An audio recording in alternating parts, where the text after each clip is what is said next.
Okay, it actually turns out that I can't play this for you on here because you won't hear the audio. This screencast thing that I'm using to record only takes audio from my voice. So I posted this. I labeled it Immune System Video so you can watch it. It's a short 6 minutes that just explains when these little pathogens enter, say, a cut on your finger, how our immune system responds. And you could watch it, I guess, as many times as you want then. But it won't let me play it on here, so it is in with the lecture videos, titled Immune System Video. More about communicable diseases. Every communicable disease has a contagious period. So contagious being, that time when you can give the disease to other people. It's the length of time that a particular disease can be spread from person to person. Usually, the contagious period is when you don't have symptoms and you don't realize that you have the disease and that you are contagious. Usually when we start feeling sick, we're better off warning people like, hey, I'm sick, I'm not feeling good, stay away from me, or you might not want to kiss me because you could get sick, things like that. But usually this contagious period can happen when we are not feeling symptoms. I put some common communicable diseases to put into perspective things that you might come in contact with. We kind of already talked about them, but we have colds. Again, they're a virus. We can't cure them with antibiotics. We have the flu. The flu itself is caused by usually one of three main types of influenza viruses, and then each of those viruses have a different strain. So right now, the coronavirus would be one of these main types of the influenza virus, and then what they call it is the COVID-19 would be a different strain of the coronavirus. So every year a certain strain spreads more quickly than others, and scientists try to anticipate this, and that's how they create the flu vaccine. However, this coronavirus is not one of the common flus that we see. It's something, doctors weren't prepared for or predicting. Like I said, it came from China, people dealing with bats and snakes and things that we probably shouldn't be dealing with because of the diseases that they carry. But I'm sure they're working on a vaccine for it. Actually, I know they're working on a vaccine for it, but it'll be interesting to see when that becomes available. You might have heard of mononucleosis. It's known as the kissing disease because it's usually spread through swapping saliva, but we all know you can swap saliva other ways, sharing your water bottles, coughing directly on somebody and getting your spit on them, in them, but mostly is communicated through kissing. We have hepatitis, tuberculosis, pneumonia. Again, the COVID-19 is known for causing pneumonia, which is a disease that infects your lungs and makes it really hard to breathe. Strep throat is a common communicable disease, can be bacterial or viral. And then all of the STDs and HIV and AIDS are common communicable diseases.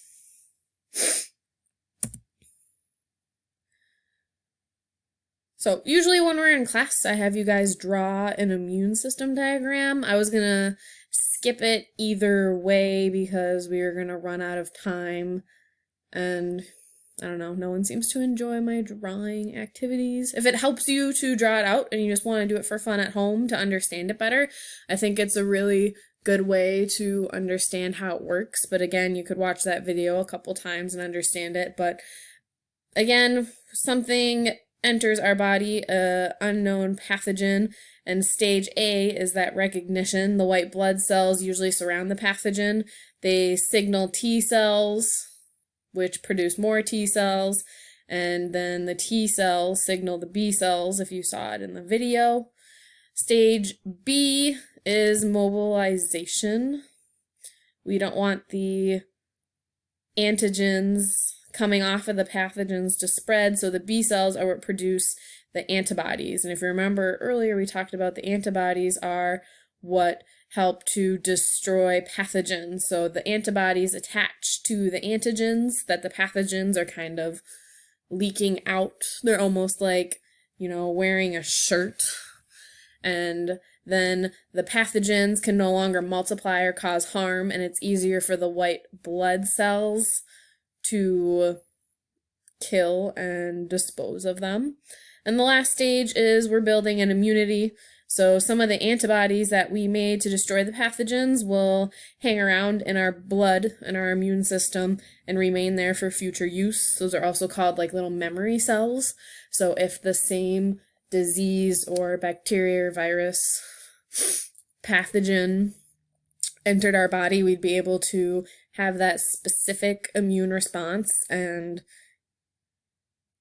kill it off hopefully a lot quicker. You might get a little tickle in your throat or, a minor fever, and that's it, but your body could be, fighting this huge battle that you don't even realize is happening.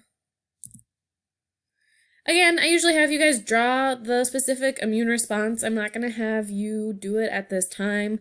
If you want to, I always thought it's fun. You could make it like a little comic strip if you're looking for something to do. I have a key here. You could make pathogens. Those are the germs.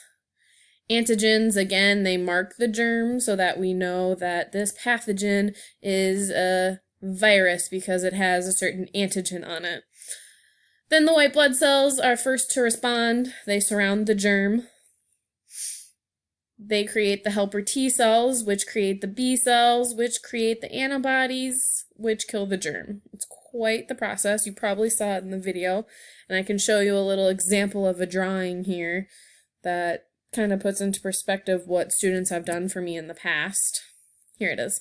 So, again, you don't have to do this, but if you're bored and you want to, I say go for it. It makes it a lot easier to understand if you can draw it out and make sense of it. So I made like kind of a little comic strip, and I told them in the past, it needs words so I understand what's happening in the picture. Like, I understand what you're drawing, but if someone else were to look at it, they'd be like, what is this?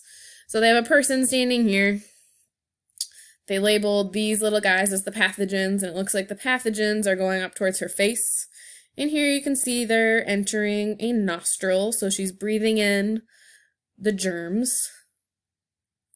Over here it says, welcome to the stomach, caution, acid, oopsie. I accidentally went to, so it says caution, acid, so this is the germs entering the stomach. This is the germs in the bloodstream. And now the white blood cells would have came in. The T cells are here saying, help, we need help. Back in the liver, they're signaling the B cells. This looks like their killer T cell. It says, thanks for the help. And it says, don't forget these in case they're next time. So here's the B cell. These are the antibodies, and they're attacking these pathogens so that the white blood cells and the T cells, they have both of these as the white blood cells and T cells, can attack them and get rid of them. And it's saying, don't forget the code in case they ever come again. And he's saying, I won't. I created these antibodies so that we can find them faster next time. So that's just kind of a little example. Again, we're not going to do it just because of the e-learning and not a lot of time on our hands, but it's fun if you want to go for it. Immunity. Again, everybody is born with natural immunity. Your mom passed antibodies to you as you were developing in the womb, and after you're born, the mother continues to give you antibodies through breast milk. So it's important for people that are pregnant to get all of their vaccines so that when the baby's born, it has some sort of immune system. Otherwise, babies are very, very susceptible when they're first born because they don't have one without this. So again, this natural immunity only lasts a few months until the baby's own immune system kicks in. So the antibodies that we gave them for natural immunity is given to the baby. You are also going to receive a lot of vaccines right when you're born and in the first couple of years of life.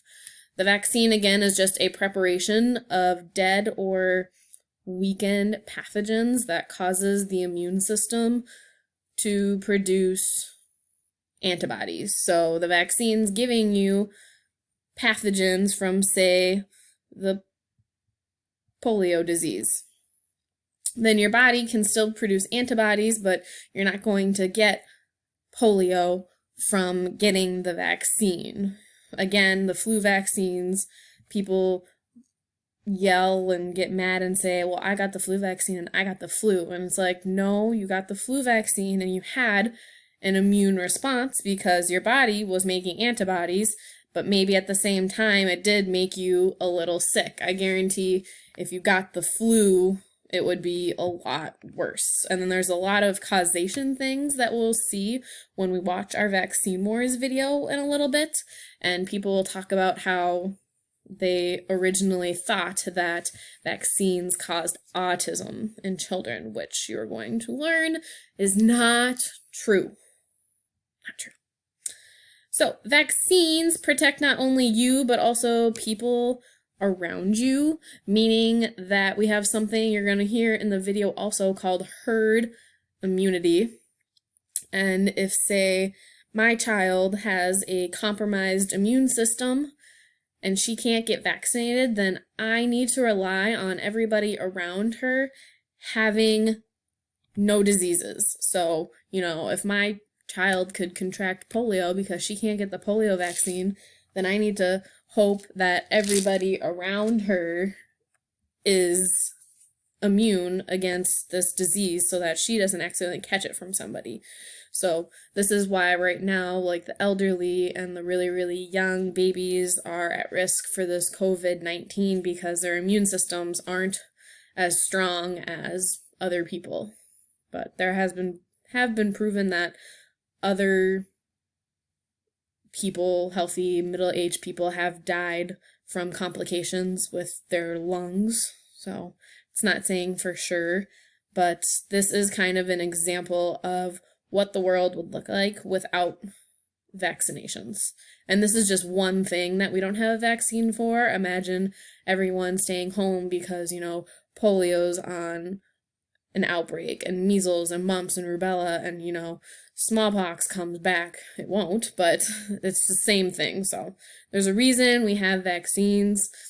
In the future, it's very important that you get your flu shots and have this herd immunity because you don't know who else needs to be protected that can't protect themselves.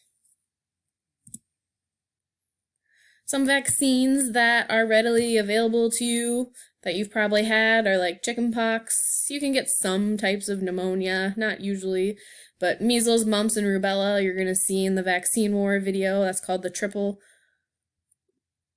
MMR triple shot, and that's the one that they thought was causing the autism.